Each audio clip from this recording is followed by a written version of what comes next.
Mi nombre es Father Michael Santos. Tengo 52 años. Soy sacerdote católico de origen español, pero llevo 28 años sirviendo en las regiones más peligrosas de Mindanao, Filipinas.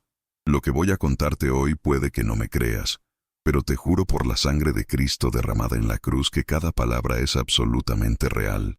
Era marzo de 2019, en la pequeña aldea de Talipao, en la isla de Sulu, una de las zonas más peligrosas del sudeste asiático. Abu Sayyaf, el grupo extremista más temido de Filipinas, había dado un ultimátum mortal a una congregación de 100 cristianos. Pero lo que pasó después cambió no solo esa aldea, sino toda la región de Sulu y mi vida entera. Si estás viendo esto ahora mismo, no es casualidad. Dios quiere que sepas algo. Prepárate porque lo que realmente ocurrió es absolutamente inexplicable. Antes de continuar, necesito que entiendas algo. Mindanao no es como el resto de Filipinas. Mientras Manila brilla con rascacielos y turistas, Mindanao sangra. Durante 28 años he servido en estas tierras olvidadas, donde el olor a pólvora se mezcla con el aroma del arroz cocinándose en fogatas de leña. La isla de Sulu, específicamente, es territorio controlado por Abu Sayyaf. Cuando digo controlado, no hablo de influencia. Hablo de que ellos son la ley. La policía filipina apenas se atreve a entrar. El ejército hace operativos rápidos y se retira antes del anochecer. Los que quedamos ahí somos nosotros, los misioneros, y las pequeñas comunidades cristianas que se niegan a abandonar sus tierras ancestrales. La llamada llegó el sábado 23 de marzo de 2019, a las 2:34 de la madrugada. Todavía recuerdo el número en la pantalla de mi teléfono viejo. Era Pastor Rodolfo Magno, líder de la pequeña iglesia evangélica en Talipao. Su voz temblaba tanto que apenas podía entender sus palabras. Padre Michael, nos van a matar mañana. Abu Sayyaf está en la aldea ahora mismo. Por favor, venga. Los niños están llorando. Las madres están orando. Necesitamos un milagro. Hubo un silencio pesado. Luego agregó algo que me heló la sangre. Ya mataron a 3 hombres hace 2 horas. Cortaron sus cabezas y las pusieron en estacas frente a la iglesia. Dicen que mañana durante el servicio dominical nos volarán a todos si no renunciamos a Jesús. Me levanté inmediatamente. La misión donde yo vivía estaba a 47 kilómetros de Talipao. En condiciones normales, ese viaje toma 1 hora, pero a las 3 de la mañana, con retenes extremistas en cada camino, podía tomar 3 horas o podía significar nunca llegar. Desperté a Brother Luis, un misionero filipino de 35 años, que llevaba conmigo desde hacía 8 años. Le expliqué la situación. Su rostro se puso pálido. Padre, Talipao es zona roja. Incluso el ejército perdió 12 soldados ahí el mes pasado. Si entramos, probablemente no salgamos. Lo miré a los ojos y le dije, Luis, 100 personas van a morir mañana. Hay 23 niños en esa congregación. ¿Vamos a dejarlos solos? Él bajó la mirada, respiró profundo y simplemente dijo, voy a preparar el jeep. Salimos a las 3:17 am. La oscuridad en Mindanao es diferente a cualquier otra oscuridad que hayas experimentado. No hay alumbrado público. Las estrellas brillan con una intensidad casi violenta. El camino de tierra estaba lleno de baches que hacían saltar el jeep cada pocos metros. Brother Luis conducía en silencio, con los nudillos blancos aferrados al volante. Yo oraba en voz baja, el rosario entre mis dedos. A los 20 minutos de viaje, vimos las primeras señales. 3 motos abandonadas en la cuneta. Una de ellas todavía humeaba. Eso es reciente, murmuró Luis. Muy reciente. A las 4:02 am llegamos al primer retén. 3 hombres con pañuelos cubriendo sus rostros, armados con rifles automáticos, nos detuvieron con una barricada de troncos. Uno de ellos, el más alto, se acercó a la ventanilla del conductor. Su rifle apuntaba directamente a la cabeza de Luis. Habló en un dialecto mezclado, mitad tagalo, mitad árabe. ¿Quiénes son? ¿A dónde van a esta hora? Luis, con una calma que solo Dios pudo darle, respondió. Somos misioneros. Vamos a Talipao. Hay enfermos que necesitan atención. El hombre se inclinó, iluminó con una linterna el interior del jeep, vio mi collar sacerdotal y algo cambió en sus ojos. No fue respeto, fue algo peor. Fue reconocimiento. Él sabía exactamente por qué íbamos. Golpeó el techo del jeep 2 veces y gritó algo a sus compañeros. Ellos movieron los troncos. Nos dejaron pasar. Pero mientras avanzábamos, escuché como uno de ellos decía en voz baja: «El cura va directo al matadero». El resto del camino fue en silencio total. Luis y yo no hablamos, solo orábamos. A las 5:43 a.m., cuando el cielo comenzaba a teñirse de un naranja enfermizo, llegamos a la entrada de Talipao. Lo primero que vi fueron las cabezas. 3 cabezas humanas clavadas en estacas de bambú a la entrada del pueblo. Reconocí a uno de ellos. Se llamaba Mario de la Cruz. Tenía 41 años. Era carpintero y líder de alabanza en la iglesia. Su boca estaba abierta en un grito silencioso. Su esposa, Carmen, estaba entre los 100 que esperaban en la iglesia. Todavía no sabía que su esposo estaba muerto. Avanzamos lentamente por el pueblo. Las casas de Nipa, esas construcciones tradicionales de bambú y hojas de palma, estaban cerradas. Ni un alma en las calles. Solo perros flacos que nos miraban con ojos hundidos. El olor era nauseabundo. Una mezcla de basura quemada, carne descompuesta y algo químico que no pude identificar. A las 5:51 a.m. llegamos frente a la iglesia. Era una estructura pequeña, tal vez 12 metros de largo por 8 de ancho, toda de bambú con techo de zinc oxidado. Las paredes laterales tenían agujeros de bala recientes. Alrededor de la iglesia, a una distancia de unos 30 metros en círculo perfecto, había bidones metálicos. Conté 8 bidones. Luis los señaló y dijo con voz quebrada: «Esos son explosivos caseros. Fertilizante mezclado con diésel y metralla. Si explotan simultáneamente, no quedará nada. Ni cenizas». Pastor Rodolfo salió a recibirnos. Tenía 58 años, pero esa mañana parecía de 80. Su rostro estaba demacrado, sus ojos rojos de no dormir. Me abrazó con una fuerza desesperada y comenzó a llorar en mi hombro. «Padre Michael, gracias por venir. Gracias. Pensé que vendría solo, pero Dios lo trajo». Lo separé suavemente y le pregunté: «¿Cuántos están adentro?». Él miró hacia la iglesia. «Todos, los 100. Nadie quiso irse. Les dije que podían evacuar, que podían esconderse en la selva, pero dijeron que si van a morir, morirán adorando a Jesús». Su voz se quebró en esa última frase. Entramos a la iglesia. La escena que vi todavía me persigue. 100 personas apiñadas en ese espacio pequeño. 23 niños, desde bebés de meses hasta adolescentes de 15 años. 44 mujeres. 33 hombres. Todos sentados en el suelo porque los bancos de madera habían sido destruidos en un ataque previo hacía 2 semanas. La luz entraba por los agujeros de bala en las paredes, creando rayos de polvo dorado. Había un olor agrio a sudor, miedo y resignación. Cuando entré, todos se voltearon. Algunas mujeres comenzaron a llorar. Un hombre de unos 50 años, con camisa blanca manchada de tierra, se levantó y dijo: «Padre, ¿vino a darnos la extrema unción?». Esa pregunta me partió el alma.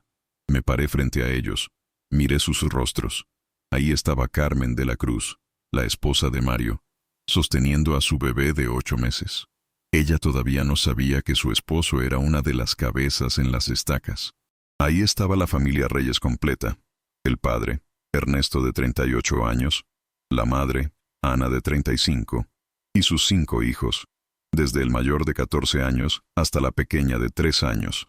Ahí estaba Sister Maricel, una monja laica de 62 años que había dedicado 40 años de su vida a servir en Mindanao.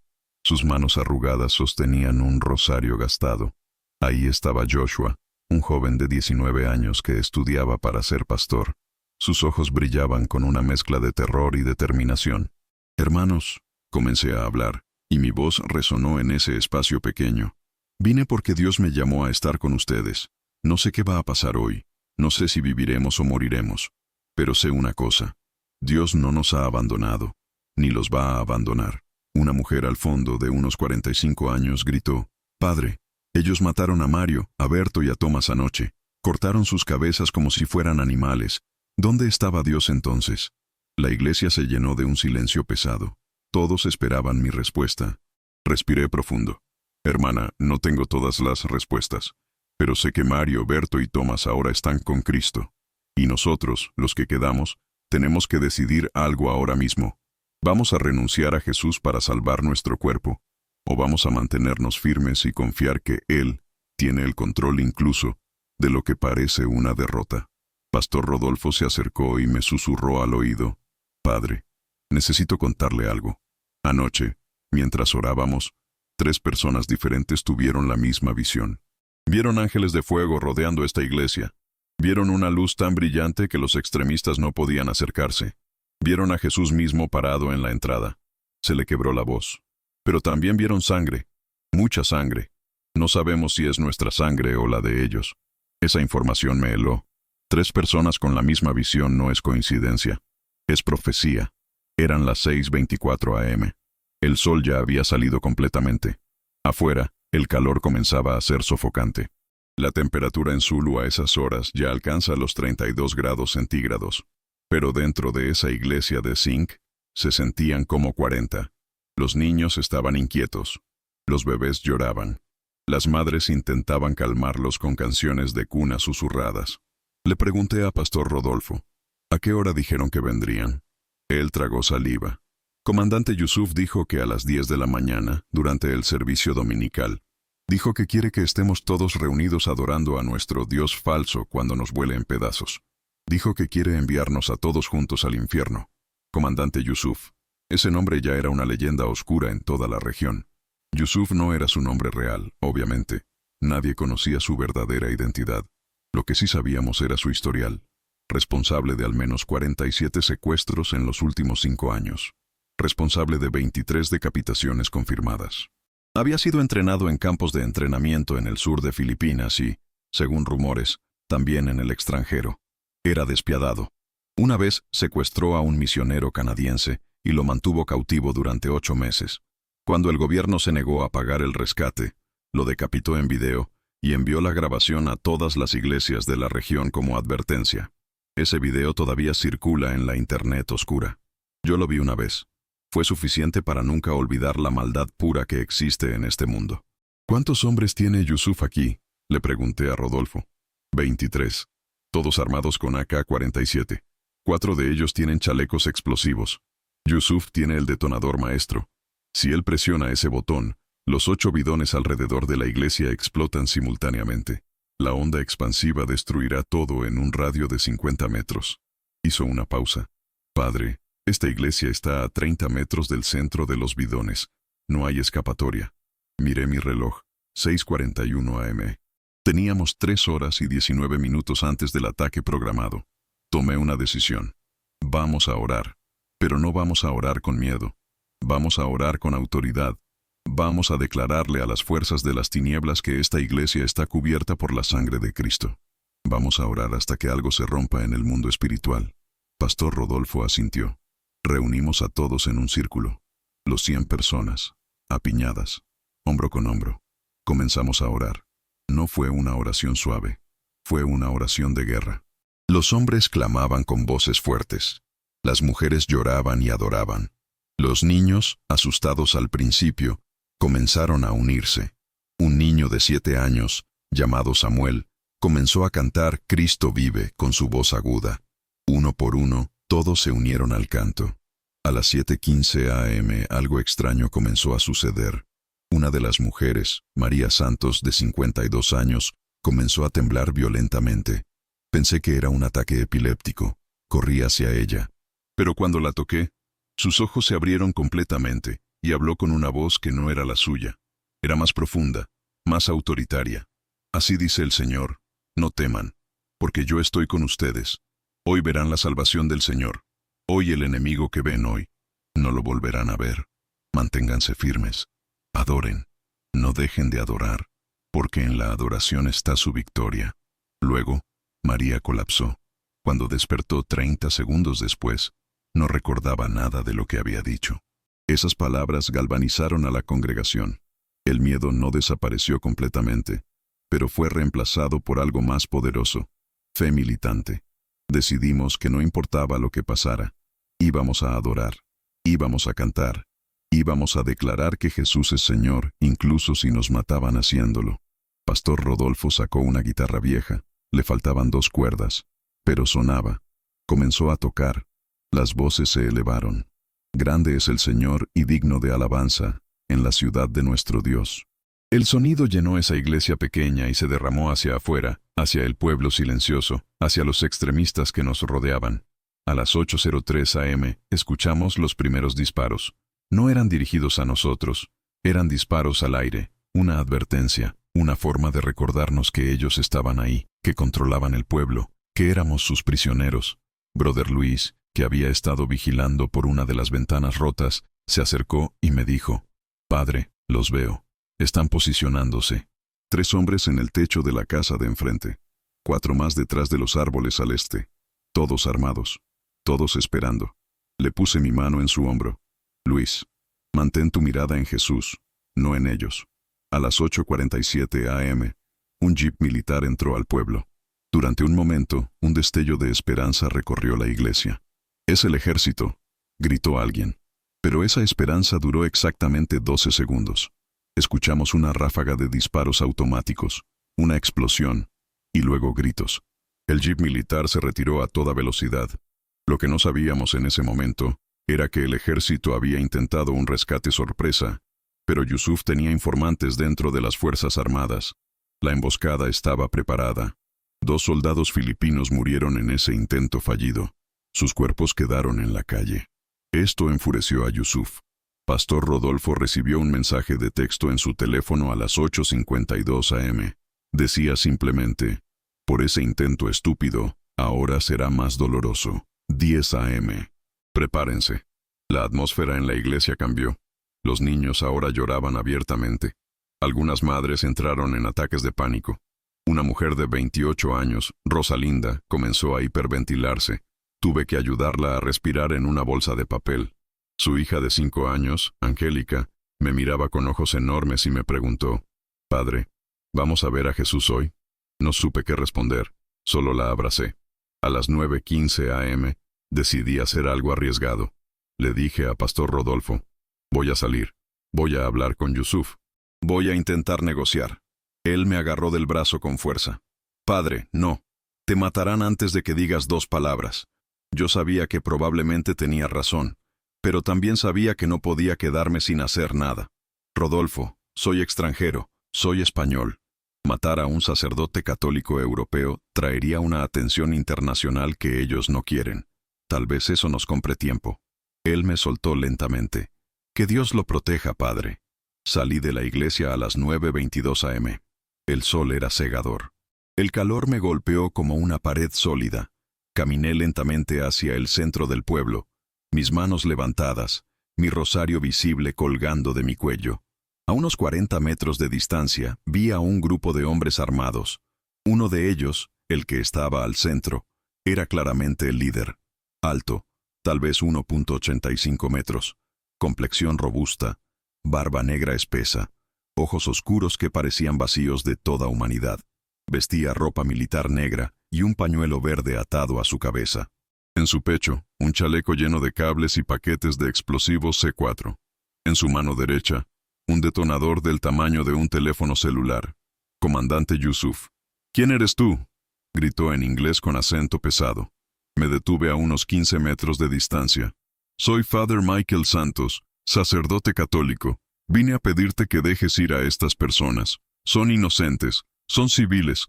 Hay 23 niños ahí dentro». Yusuf se rió. Fue una risa seca, sin alegría. «¿Inocentes? Ningún cristiano es inocente.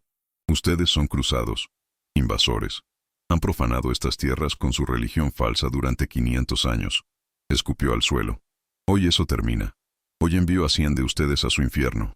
Intenté mantener mi voz calmada. Yusuf, matar a estas personas no cambiará nada. Solo traerá más violencia, más dolor, más muerte. Él dio un paso hacia mí. Sus hombres levantaron sus armas, apuntándome.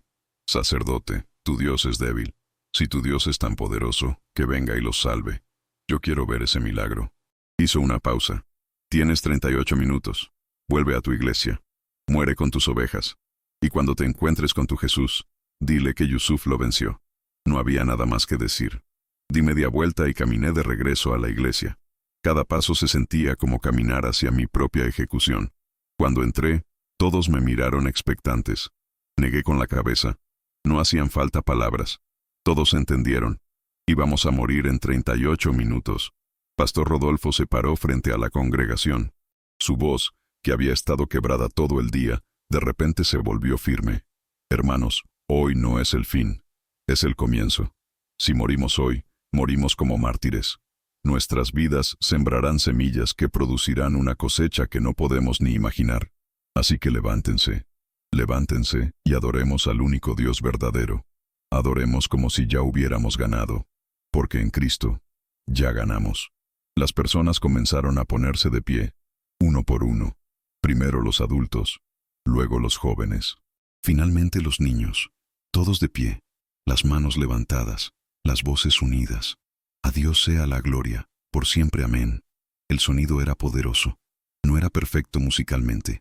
Algunas voces estaban desafinadas. Algunas personas lloraban mientras cantaban. Pero había algo en esa adoración. Era auténtica, era pura. Era la clase de adoración que solo nace cuando no tienes nada más que perder. A las 9:41 a.m., Brother Luis me llamó urgentemente. «Padre, mire», señaló por la ventana. Yusuf y sus 23 hombres se estaban acercando. Formaban un semicírculo alrededor de la iglesia. Cada uno llevaba su rifle. 4 de ellos, incluyendo Yusuf, llevaban chalecos explosivos. Se detuvieron a unos 20 metros de la iglesia. Yusuf levantó un megáfono. «Cristianos, les quedan 6 minutos. 6 minutos para renunciar a su Dios falso o morir. La decisión es suya». Nadie respondió. La congregación siguió adorando. Más fuerte ahora, como si quisieran que su adoración ahogara la voz del enemigo. Yusuf se veía frustrado. Gritó de nuevo. «¿Me están ignorando? ¿Creen que pueden ignorarme? Soy yo quien tiene el poder aquí. Yo decido quién vive y quién muere». Aún así, nadie le prestó atención. Seguimos cantando. A las 9:45 a.m., Yusuf perdió la paciencia. Le hizo una señal a 4 de sus hombres. Ellos corrieron hacia la iglesia, patearon la puerta de bambú destruyéndola completamente, e irrumpieron adentro. El sonido de las botas militares contra el piso de tierra. El olor a sudor, pólvora y aceite de armas. Entraron gritando, apuntando sus rifles a cabezas, a madres que cubrían a sus hijos con sus cuerpos. Uno de ellos, un hombre joven de tal vez 25 años con una cicatriz que recorría todo su rostro, agarró violentamente a un niño de 8 años. Se llamaba Miguel. Lo arrastró hacia el frente de la iglesia mientras su madre gritaba histéricamente. Entonces entró Yusuf. Su presencia llenó todo el espacio. Se paró frente a Pastor Rodolfo. Le quitó la guitarra de las manos y la estrelló contra el suelo destruyéndola. El silencio fue instantáneo. Todos dejaron de cantar. Yusuf apuntó su rifle directamente a la cabeza del pequeño Miguel, que lloraba desconsolado. «Última oportunidad», dijo Yusuf con una calma terrorífica. «Renuncien a Jesús y el niño vive. Manténganse obstinados y el niño muere primero, frente a todos ustedes, y luego los mato uno por uno lentamente». Hermanos, antes de contarles lo que pasó a continuación, quiero pedirles algo muy importante. Si esta historia está tocando tu corazón, si sientes que Dios te trajo hasta aquí por una razón, necesito que hagas algo ahora mismo. Presiona el botón de suscripción. ¿Por qué te pido esto? Porque este canal me ha permitido venir hasta aquí para compartir este testimonio con el mundo. Historias como la mía son más comunes de lo que parece, pero pocas veces llegan a quienes las necesitan escuchar. Al suscribirte, no solo apoyas este canal, ayudas a que más personas como yo puedan traer sus testimonios aquí, narrados por este hermoso canal que Dios está usando para tocar corazones. Si ya estás suscrito, déjame tu opinión en los comentarios. ¿Has vivido algo similar? ¿Qué te está enseñando este testimonio? Tu experiencia puede ser exactamente lo que otra persona necesita leer hoy. Y ahora sí, déjame contarte lo que sucedió cuando la presencia de Dios llenó ese lugar. Yusuf presionó el cañón de su rifle contra la sien de Miguel. El niño temblaba incontrolablemente. Yusuf activó el cronómetro en su reloj. 60 segundos. Cuando este reloj llegue a 0, si no escucho a todos ustedes renunciar a Jesús en voz alta, este niño muere. Comenzó la cuenta regresiva. 59, 58, 57. La madre de Miguel, Beatriz, cayó de rodillas sollozando. «Por favor, es mi único hijo, por favor». Yusuf la ignoró. 53, 52. 51. En ese momento, algo que jamás olvidaré comenzó a suceder. Sister Maricel, la monja laica de 62 años, se puso de pie lentamente. Sus rodillas artríticas crujieron. Caminó directamente hacia Yusuf, pasó frente a su rifle y se colocó entre él y Miguel. Miró a Yusuf directamente a los ojos y dijo con una voz que no temblaba ni un poco: «Si vas a disparar, dispárame a mí primero. Este niño es inocente, pero yo he vivido mi vida. Tómame a mí». Yusuf se quedó paralizado por un segundo. Era claro que no esperaba eso, pero rápidamente recuperó su compostura. «Está bien, vieja estúpida. Morirás primero». Movió su rifle hacia la cabeza de Maricel. 45, 44, 43. Entonces Joshua, el joven de 19 años que estudiaba para ser pastor, se puso de pie. Caminó y se paró junto a Maricel. «Si vas a matarla, mátame a mí también». 39, 38. Uno por uno, como fichas de dominó, las personas comenzaron a ponerse de pie. Caminaron hacia el frente. Se pararon formando una barrera humana entre Yusuf y los niños. Primero 10 personas, luego 20, luego 40. Los padres cubriendo a sus hijos, los jóvenes cubriendo a los ancianos, todos mirando a Yusuf sin miedo en sus ojos. 30, 29, 28. Yusuf estaba visiblemente confundido. Su mano comenzó a temblar. «Retrocedan, les ordeno que retrocedan». Pero nadie se movió. En cambio, Pastor Rodolfo comenzó a cantar. No era un canto de súplica, era un canto de declaración. «La batalla es del Señor, la batalla es del Señor». Uno por uno, los 100 se unieron al canto. 20, 19, 18. El volumen de las voces crecía. 17, 16, 15. En 14 segundos, algo inexplicable ocurrió. No tengo otra forma de describirlo. La temperatura dentro de esa iglesia cambió instantáneamente. De un calor sofocante de 40 grados a algo fresco, casi frío. El aire se volvió denso, como si estuviera cargado eléctricamente antes de una tormenta. Los pelos de mis brazos se erizaron. Un zumbido de baja frecuencia llenó el espacio, como el sonido de 1000 abejas. Y entonces vino la luz. No era luz solar, no era luz de lámpara. Era una luz dorada que parecía emanar de todas partes y de ninguna parte al mismo tiempo. Llenó cada rincón de esa iglesia. No cegaba, pero era imposible ignorarla. Era una luz que tenía peso, tenía presencia, tenía vida. Yusuf dejó caer su rifle. Sus manos fueron a su rostro cubriéndose los ojos. Gritó algo en árabe. Sus 3 hombres dentro de la iglesia hicieron lo mismo. Cayeron de rodillas, sus armas olvidadas en el suelo. El cronómetro seguía corriendo. 10, 9, 8. Pero Yusuf ya no estaba mirando el reloj. Estaba mirando hacia arriba, hacia el techo de zinc. Pero era claro que no estaba viendo el techo. Estaba viendo algo más. «¿Qué son esos?», susurró Yusuf con voz quebrada. «¿Qué son esas criaturas?». Seguí su mirada. Y hermanos, lo que vi en ese momento desafía toda lógica, toda razón, toda explicación científica. Alrededor de la iglesia, visible a través de los agujeros en las paredes de bambú, había figuras, figuras enormes. Yo había leído sobre ángeles en la Biblia toda mi vida. Había predicado sobre ellos. Había enseñado sobre ellos. Pero nunca los había visto. Hasta ese momento. Eran al menos 12, tal vez más. Era difícil contarlos porque parecían moverse y estar quietos al mismo tiempo. Cada uno medía fácilmente 3 metros de altura. Sus formas eran humanoides pero claramente no humanas.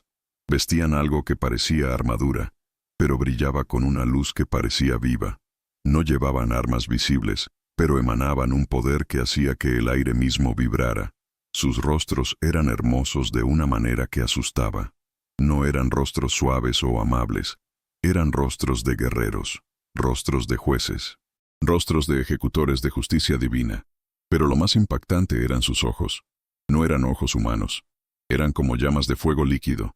Y cuando esas llamas te miraban, sentías que cada pensamiento, cada intención, cada secreto de tu corazón quedaba expuesto. Yusuf estaba temblando violentamente ahora. Sus 3 hombres dentro de la iglesia estaban en posición fetal en el suelo, sollozando. Uno de ellos, el joven con la cicatriz, gritaba: «Perdón, perdón, no sabía que eran reales». Afuera, escuchamos gritos de terror. Los otros 20 hombres de Yusuf también los estaban viendo. Escuchamos rifles siendo disparados, pero no hacia nosotros. Los estaban disparando al aire, hacia Los Ángeles, en pánico puro.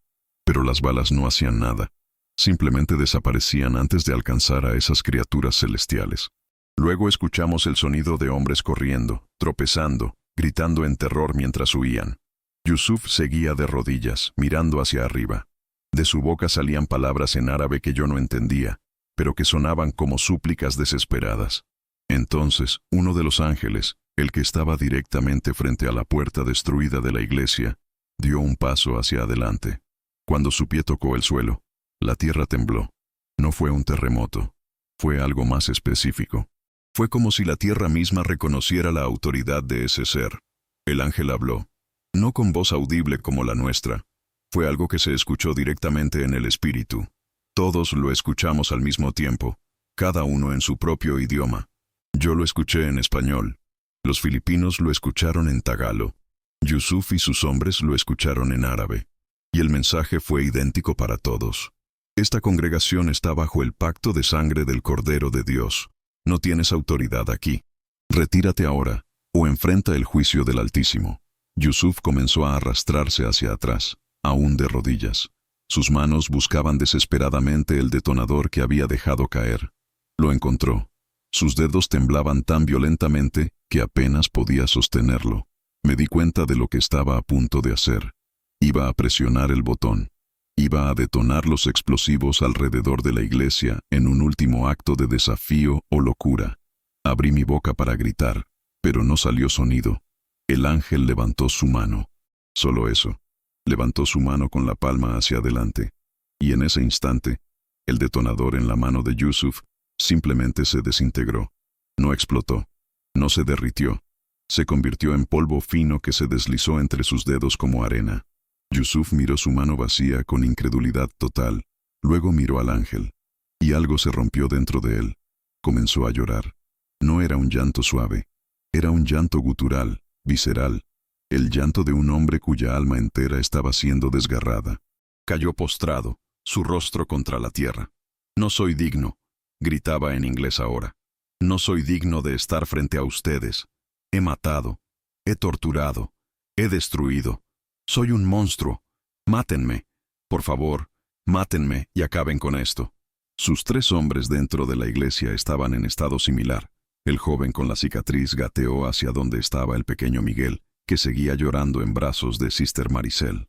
El hombre alcanzó al niño, tomó sus pequeñas manos y comenzó a besarlas repetidamente mientras sollozaba. Perdón, perdón, perdón. Una y otra vez. La luz dorada comenzó a cambiar.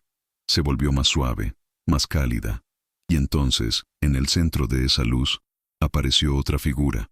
Esta era diferente de los ángeles guerreros. Era más pequeña, del tamaño de un hombre promedio. Vestía una túnica blanca simple. Sus pies estaban descalzos. Tenía cabello largo, castaño oscuro, barba. Pero sus ojos, hermanos, sus ojos contenían todo el universo. Contenían todo el amor que jamás ha existido. Y contenían cicatrices. Cicatrices que conocía. Cicatrices en sus manos. Cicatrices en sus pies. Una cicatriz en su costado. Pastor Rodolfo cayó de rodillas. Jesús, susurró. Es Jesús. La congregación entera cayó postrada. No por miedo, por reverencia, por amor abrumador. Algunos lloraban. Otros adoraban en silencio. Los niños, curiosamente, no tenían miedo. La pequeña Angélica, la niña de 5 años que me había preguntado si íbamos a ver a Jesús ese día, soltó la mano de su madre y caminó directamente hacia la figura. Sabía que vendrías, dijo con su vocecita. Lo sabía. Jesús, porque no había duda de quién era, se arrodilló para estar a la altura de la niña. Le sonrió. Fue la sonrisa más hermosa que he visto en mi vida. Luego extendió su mano y tocó suavemente su mejilla. Angélica se rió. Una risa pura, alegre. Tienes manos suaves, dijo. Jesús asintió. Estas manos te conocen, Angélica. Te tejí en el vientre de tu madre. Te conté cada cabello en tu cabeza. Y hoy, protegí tu vida porque tienes un propósito que cumplir. Luego Jesús se levantó y caminó hacia donde Yusuf seguía postrado.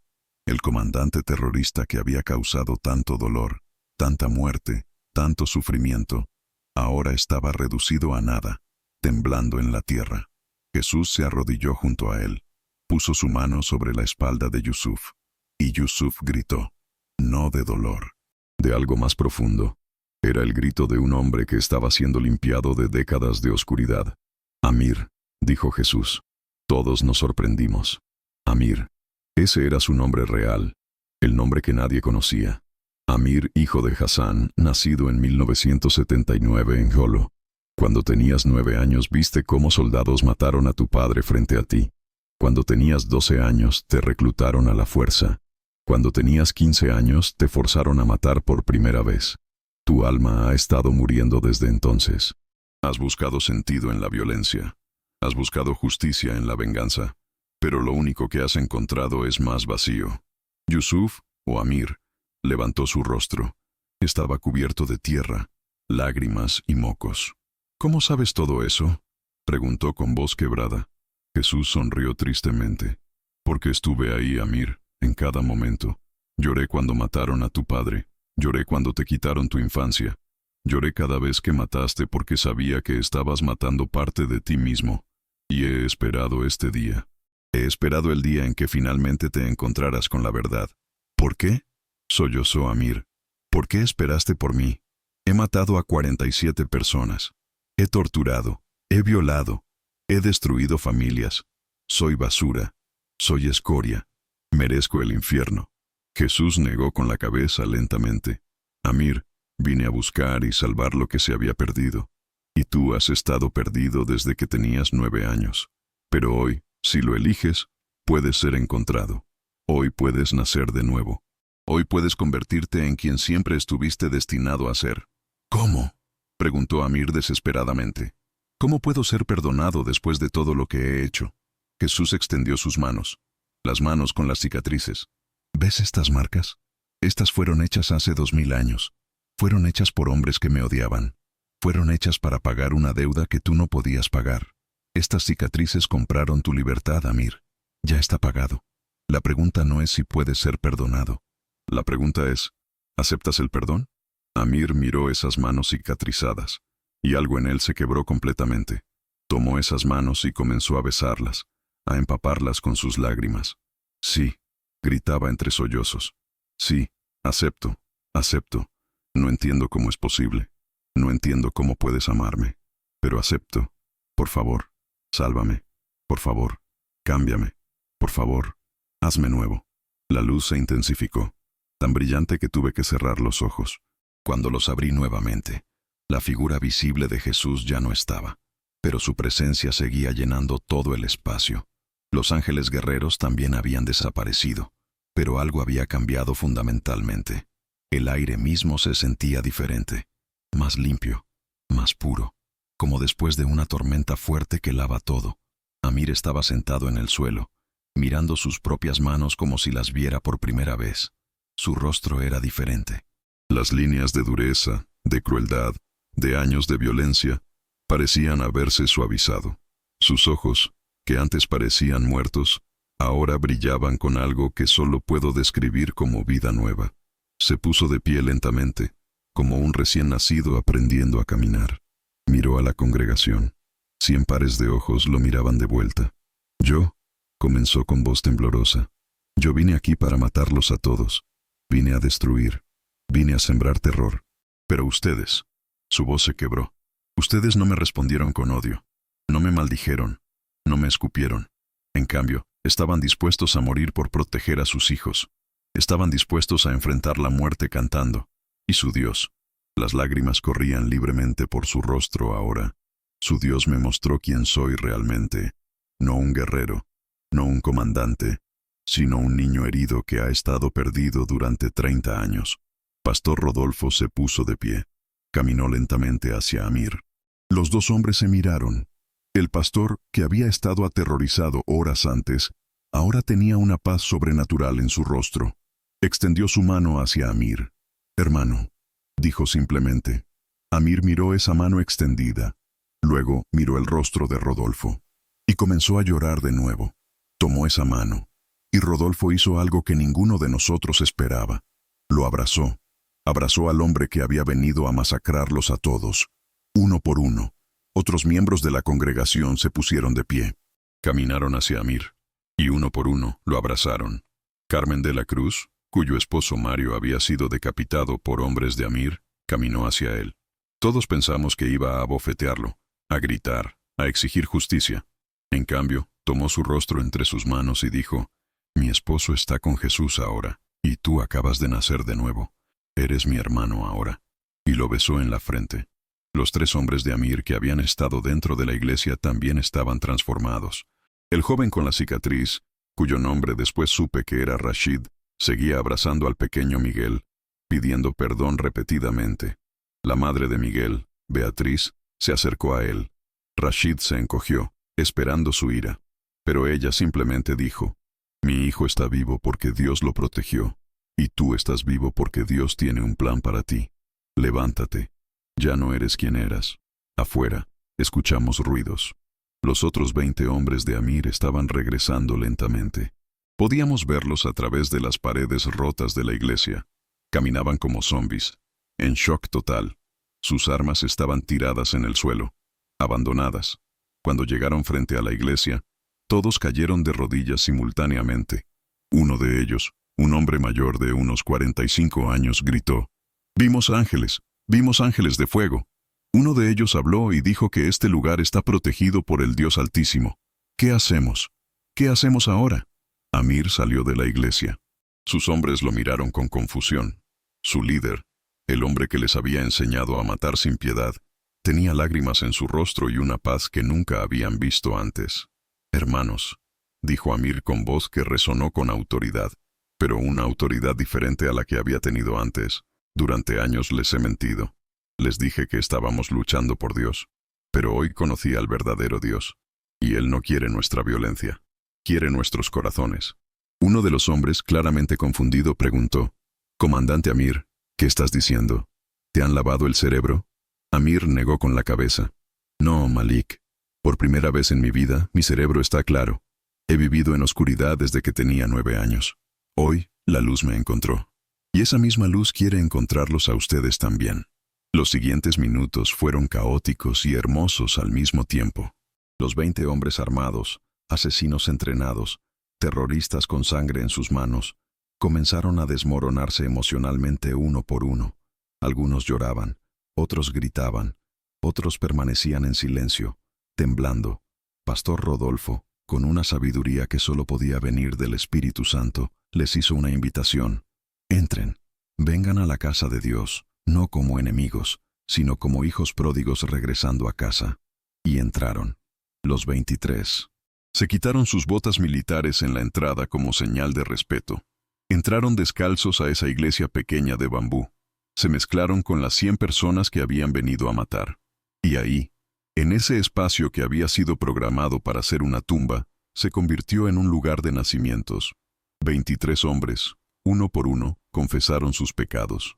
Renunciaron a su pasado, clamaron por perdón, y recibieron a Jesús. Eran las 11:34 am. 1 hora y 34 minutos después del tiempo programado para la masacre. Pero en lugar de cuerpos destrozados y sangre, había abrazos y lágrimas de gozo. Decidimos hacer un servicio de bautismo inmediato. Había un río a 500 metros de la aldea. Los 123, los 100 originales, más los 23 conversos, caminamos juntos hacia ese río. Los aldeanos de Talipao, que habían estado escondidos en sus casas durante todo el episodio, salieron lentamente. Nos miraban como si estuviéramos locos. Y tal vez lo estábamos. Locos de amor divino. En ese río, bauticé a 23 hombres que horas antes querían matarme. Los sumergí bajo el agua. Vi cómo sus cuerpos viejos se hundían. Y cuando emergían, vi rostros nuevos. Rostros llenos de esperanza. Amir fue el primero. Cuando salió del agua, levantó sus manos al cielo y gritó con todas sus fuerzas: «Soy libre. Por primera vez en 30 años, soy libre». Pero hermanos, la historia no termina ahí. De hecho, apenas comenzaba. Teníamos un problema masivo. 23 exterroristas de Abu Sayyaf que acababan de convertirse al cristianismo. Si regresaban a sus campamentos, serían ejecutados inmediatamente por traición. Si se quedaban en Talipao, serían arrestados por el ejército filipino. ¿Qué íbamos a hacer con ellos? Esa noche, Tuvimos una reunión de emergencia en la iglesia.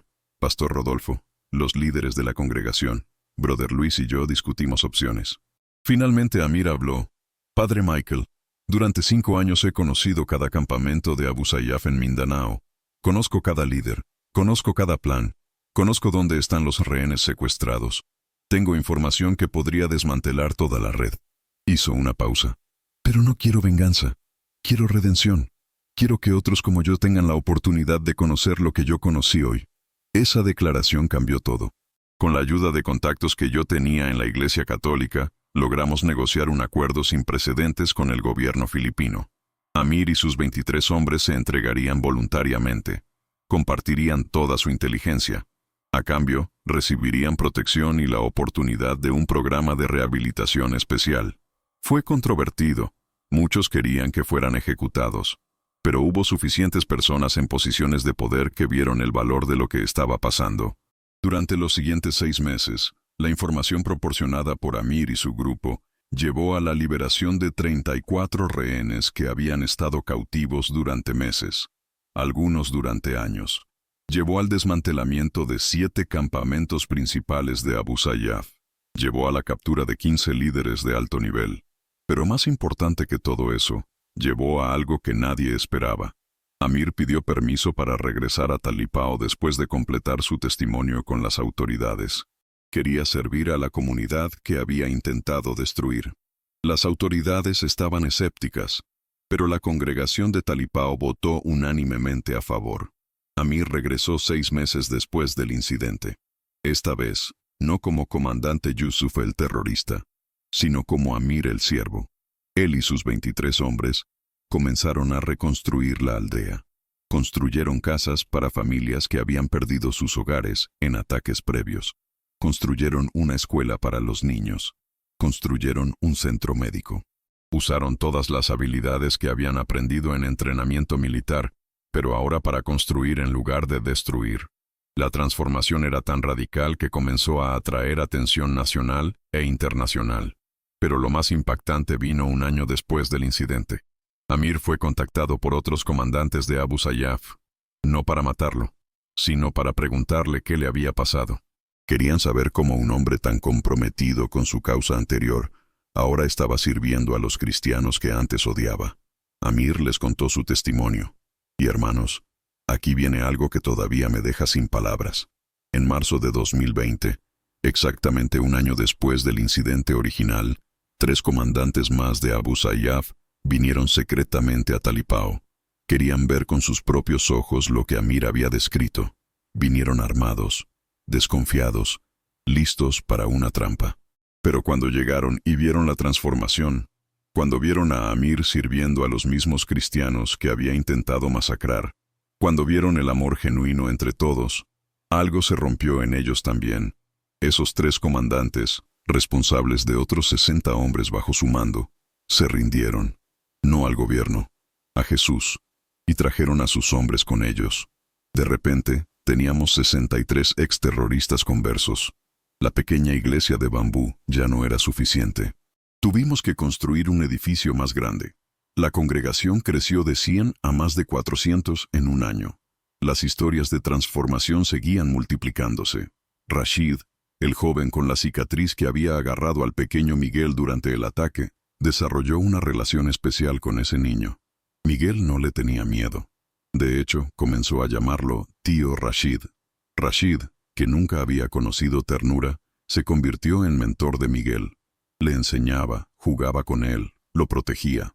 La familia de Miguel terminó adoptando a Rashid oficialmente como parte de su familia. Carmen de la Cruz, la viuda de Mario, comenzó un ministerio específico para las familias de los exterroristas. Muchos de estos hombres habían abandonado a sus esposas e hijos cuando se unieron a Abu Sayyaf. Carmen ayudó a reunificar a 18 familias. Algunas de esas esposas también se convirtieron al cristianismo. Otras permanecieron musulmanas, pero desarrollaron un respeto profundo por la fe de sus esposos.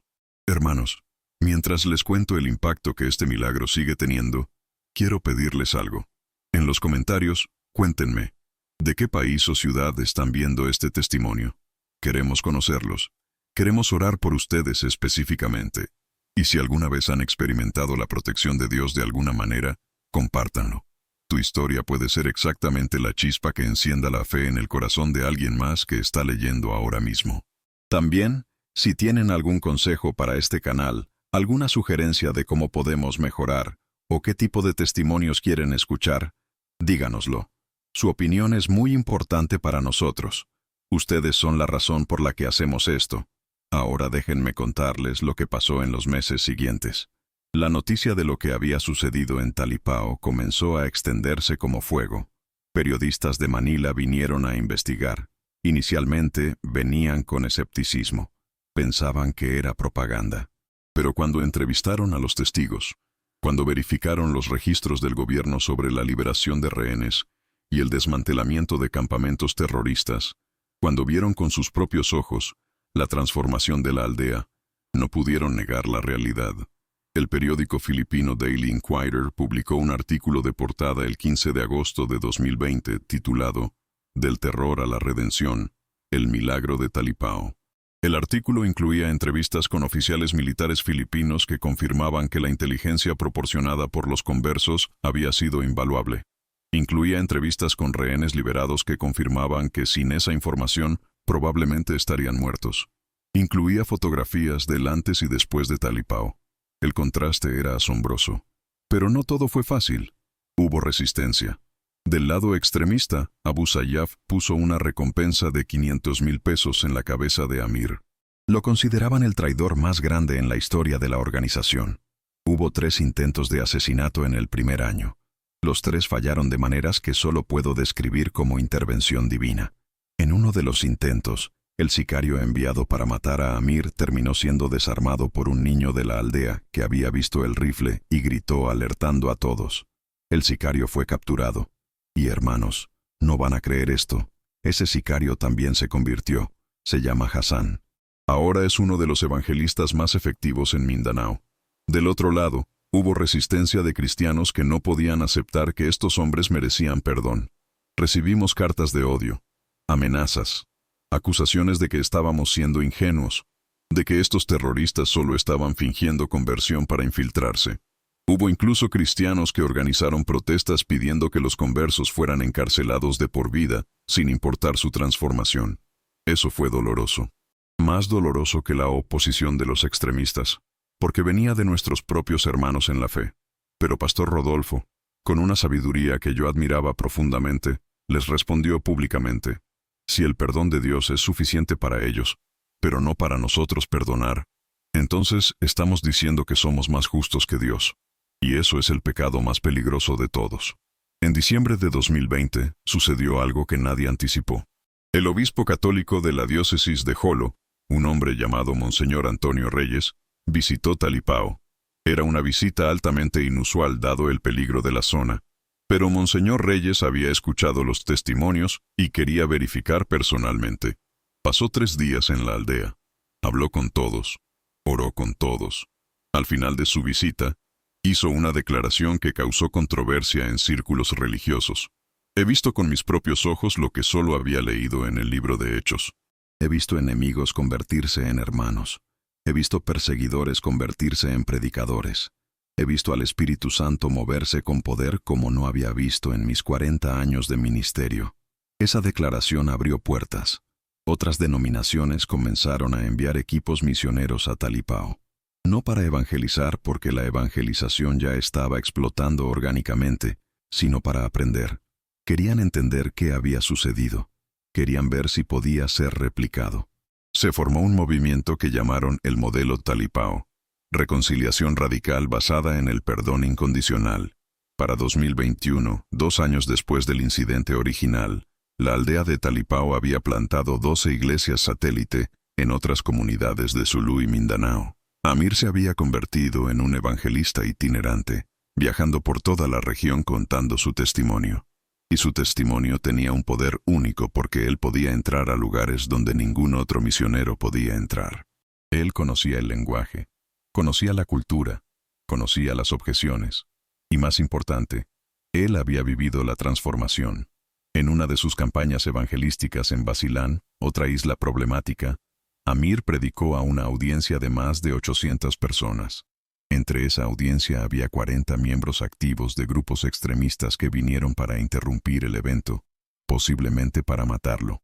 Pero cuando Amir contó su historia, cuando describió el momento en que vio a Jesús, cuando habló sobre las cicatrices en las manos de Cristo que compraron su libertad, esos 40 hombres se desarmaron emocionalmente.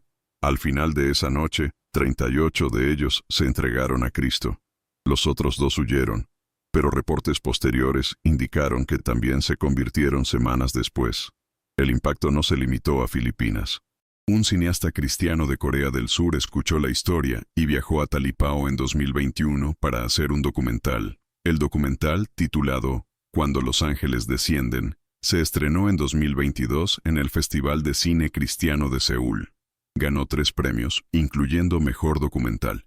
Desde entonces, ha sido traducido a 18 idiomas y visto por más de 2 millones de personas alrededor del mundo.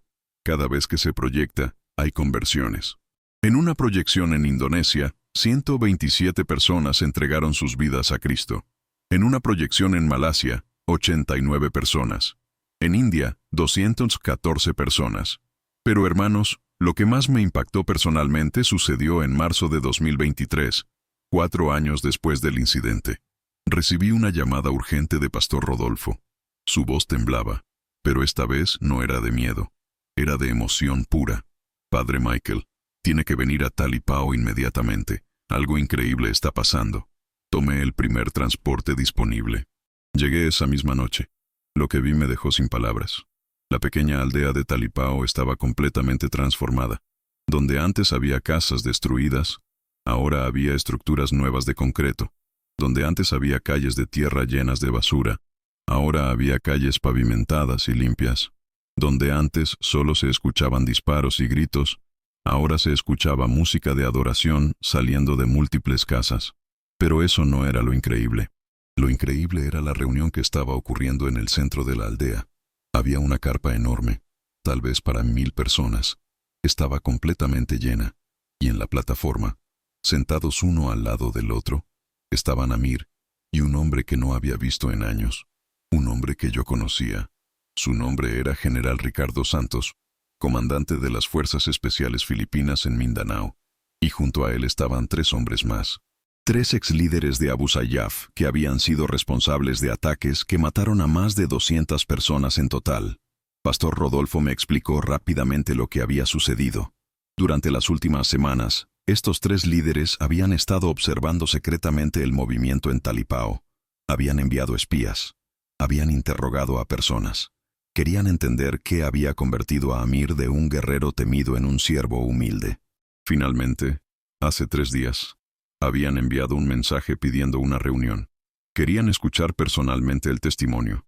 Esa reunión había sido esa tarde. Amir les había contado todo. Les había mostrado las cicatrices en su cuerpo de años de violencia.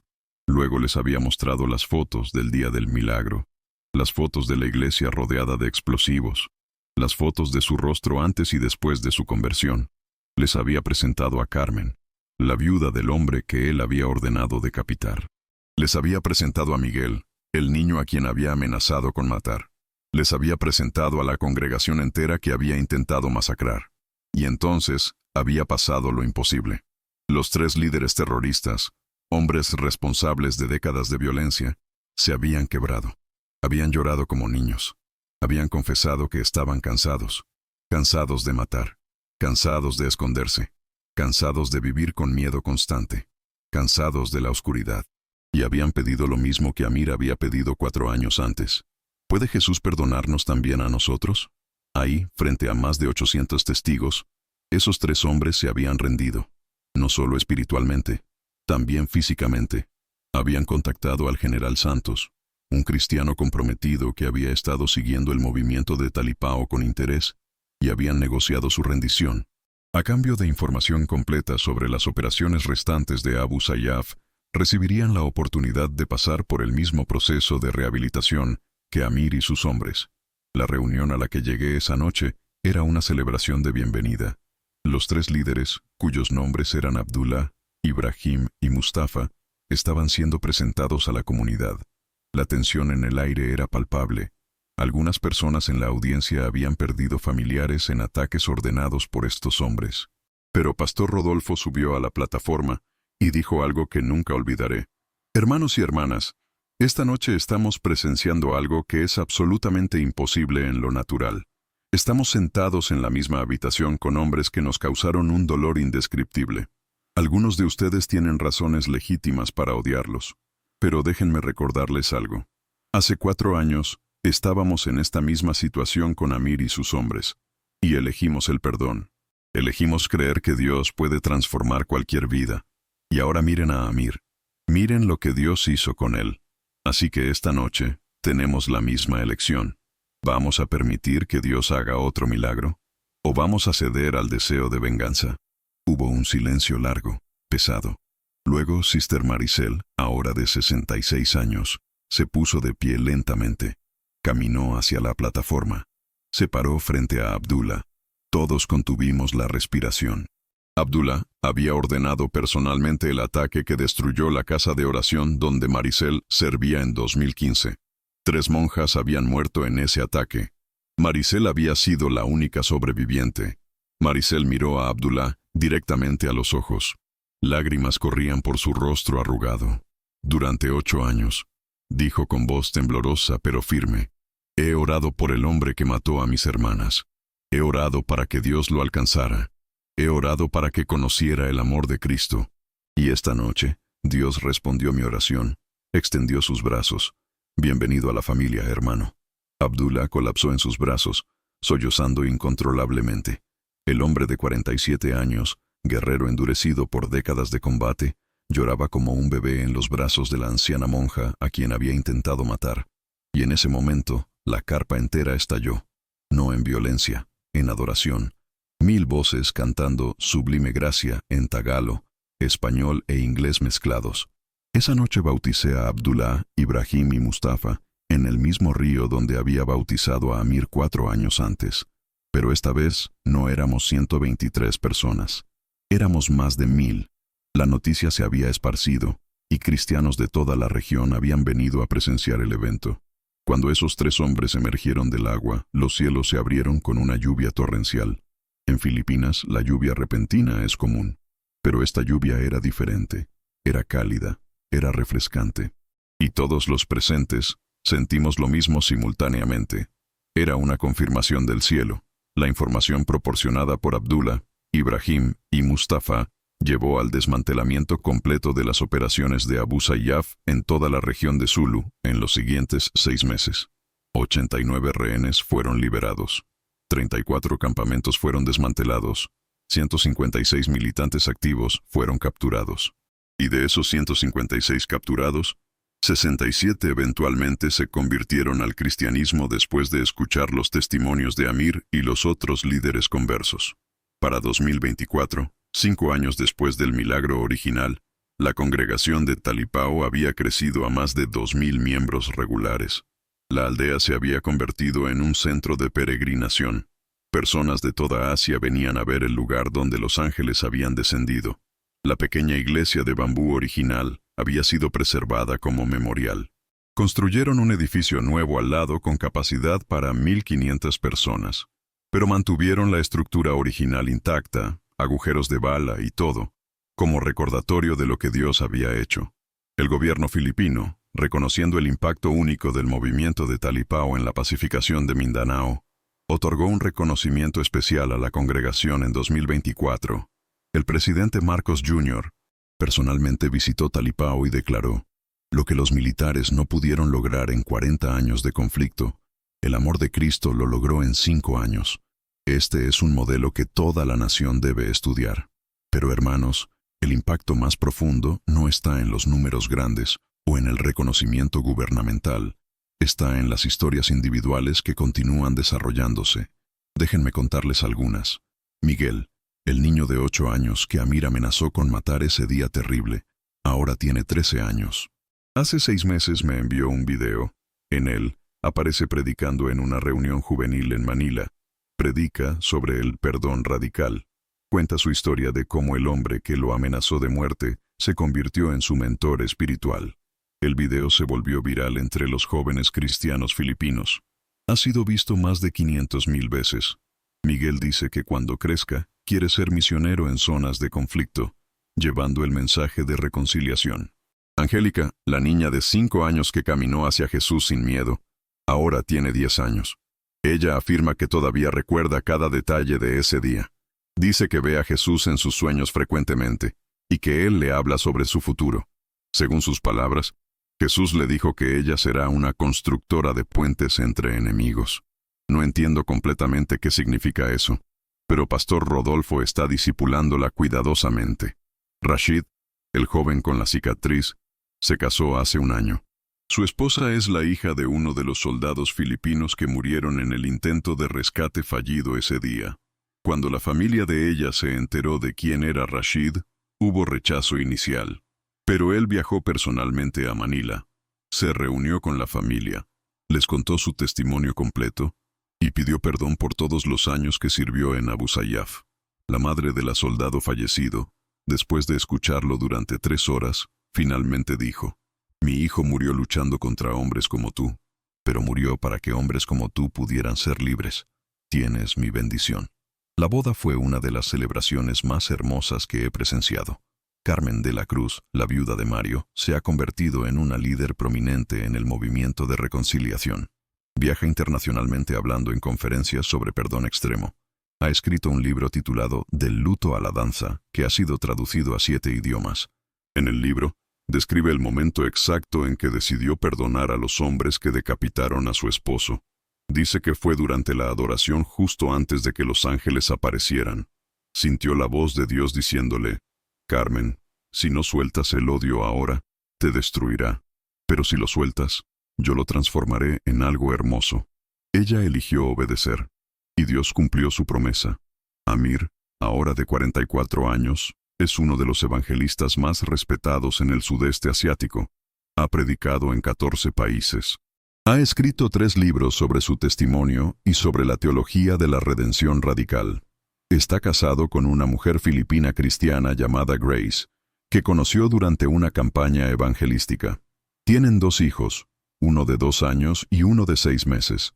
Amir dice que la paternidad le ha enseñado más sobre el corazón de Dios que cualquier seminario.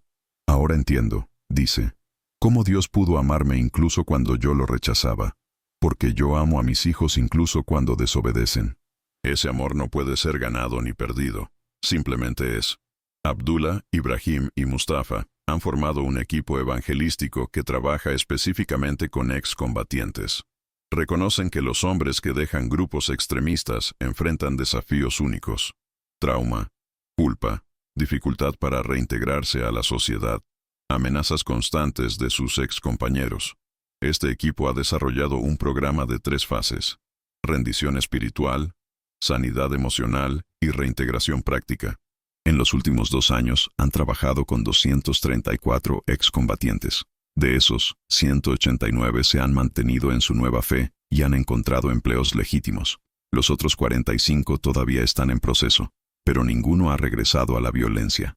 Brother Luis, mi fiel compañero que condujo conmigo hacia Talipao esa madrugada hace 5 años, ahora dirige una escuela bíblica en la aldea. La escuela tiene 87 estudiantes. Muchos de ellos excombatientes que están siendo entrenados para el ministerio. Luis dice que es el trabajo más gratificante de su vida. «Padre Michael», me dijo la última vez que hablamos, «aquel día pensé que íbamos a morir, pero Dios tenía otros planes. Nos llevó a ese lugar no para morir, sino para presenciar el nacimiento de algo que cambiará generaciones». Pastor Rodolfo, ahora de 63 años, sigue liderando la congregación principal en Talipao. Su salud ha mejorado dramáticamente. Dice que el gozo de lo que Dios está haciendo lo ha rejuvenecido. Está escribiendo un manual práctico sobre cómo pastorear congregaciones en zonas de conflicto. El manual está siendo revisado por teólogos de varias denominaciones y será publicado el próximo año por una editorial cristiana internacional. Y yo, bueno, hermanos, yo ya no soy el mismo hombre que entró a Talipao hace 5 años. Durante 28 años de ministerio antes de ese día, había visto conversiones, había visto sanidades, había visto provisión divina, pero nunca había visto lo que vi ese 24 de marzo de 2019. Nunca había visto ángeles, Nunca había visto a Jesús visible. Nunca había visto el poder de Dios manifestarse de una manera tan innegable, tan absoluta, tan transformadora. Ese día cambió mi teología. Me di cuenta de que había limitado a Dios con mi racionalismo occidental. Había aceptado intelectualmente que Dios puede hacer milagros, pero no esperaba realmente verlos. Había predicado sobre el poder de Dios, pero vivía como si ese poder fuera principalmente para el más allá, no para el aquí y ahora. Talipao destruyó esas limitaciones. Me mostró que el Dios de la Biblia, el Dios que dividió el Mar Rojo, el Dios que detuvo el sol, el Dios que resucitó a Lázaro, es el mismo Dios que está activo hoy, tan activo, tan poderoso, tan presente. Ahora, a mis 57 años, sigo sirviendo en Mindanao, pero mi ministerio ha evolucionado. Paso la mitad de mi tiempo en Talipao, ayudando con el crecimiento del movimiento. Paso la otra mitad viajando, contando este testimonio en iglesias, conferencias, universidades. He compartido esta historia más de 300 veces en los últimos 5 años. Y cada vez que la comparto, suceden conversiones. Cada vez. Hace 3 semanas estaba compartiendo en una universidad secular en Manila. Era un ambiente hostil. La mayoría de los estudiantes eran agnósticos o ateos. Después de mi presentación, durante el tiempo de preguntas, un estudiante de filosofía de 22 años se puso de pie. Agresivamente me desafió. «Padre, usted espera que creamos que vio ángeles y que Jesús apareció físicamente. Eso es imposible. Eso viola las leyes naturales. Usted está o mintiendo o alucinando». Le respondí con calma. «Tienes razón en que lo que vi viola las leyes naturales, pero ese es precisamente el punto. Los milagros, por definición, son intervenciones sobrenaturales que trascienden las leyes naturales. La pregunta no es si es posible dentro de nuestro entendimiento limitado de física. La pregunta es, ¿existe un Dios que creó las leyes físicas y por lo tanto puede, cuando elige hacerlo, suspenderlas o superarlas? Si ese Dios existe, entonces los milagros no solo son posibles, son esperados». El estudiante no quedó convencido, pero después del evento, una joven se me acercó. Tenía lágrimas en sus ojos. «Padre Michael», dijo, «yo soy de Mindanao. Soy de una familia musulmana. Mi hermano mayor se unió a un grupo extremista hace 4 años. Mi familia lo perdió. No sabemos si está vivo o muerto, pero después de escuchar su testimonio, tengo esperanza de nuevo. Esperanza de que tal vez Dios pueda alcanzar a mi hermano como alcanzó a Amir. ¿Puedo darle el nombre de mi hermano para que oren por él?». Le di mi información de contacto. 2 semanas después, recibí un mensaje de ella. Su hermano había aparecido. Había desertado de su grupo. Estaba buscando ayuda. La conecté con el equipo de Abdullah, Ibrahim y Mustafa. En este momento, su hermano está en el programa de rehabilitación. Es muy temprano para saber cómo terminará su historia, pero hay esperanza. Y la esperanza es poderosa. Hermanos, lo que presencié en Talipao no fue casualidad. El mismo Dios que hizo eso, puede hacerlo en tu vida hoy. El mismo Jesús que apareció en esa iglesia pequeña de bambú, en una aldea olvidada de Filipinas, puede aparecer en tu situación, en tu crisis, en tu momento de mayor desesperación, porque Él no ha cambiado. Hebreos 13:8 dice, Jesucristo es el mismo ayer, hoy y por los siglos. Ese es el Dios que servimos. Si estás pasando por persecución, por amenazas, por peligro, este mensaje llegó a ti en el momento exacto.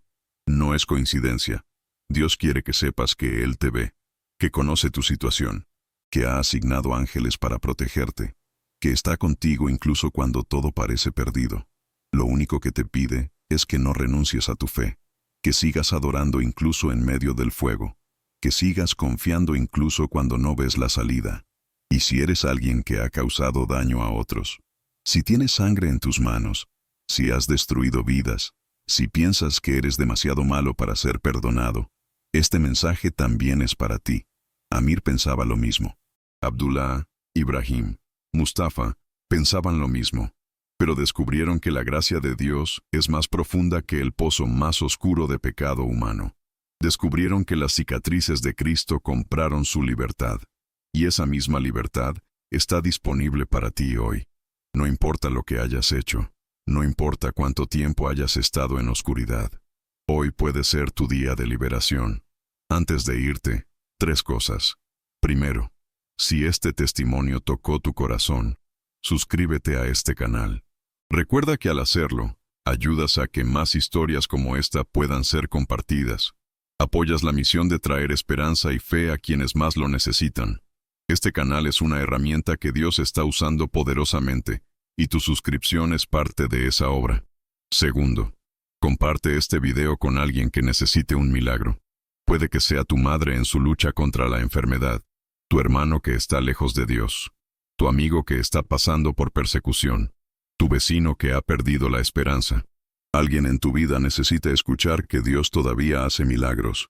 Sé el mensajero que Dios usa para llevarles esta historia. Tercero, en los comentarios, déjanos tu petición de oración. Vamos a orar específicamente por cada nombre que se comparta aquí. Y si tienes algún consejo para mejorar este canal, escríbelo. Tu voz importa.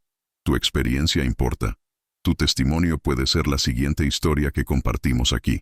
Que la paz de Cristo que sobrepasa todo entendimiento, guarde tu corazón y tus pensamientos. Que cuando enfrentes gigantes, recuerdes que tienes un ejército angelical invisible peleando contigo.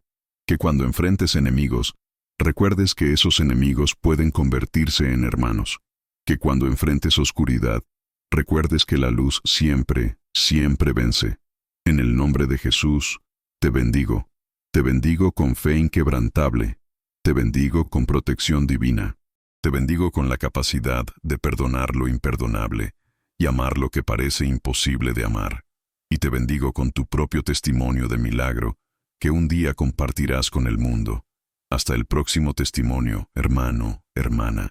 Que Dios te bendiga grandemente, que te guarde, que haga resplandecer su rostro sobre ti, que te dé paz, hoy y siempre. Amén.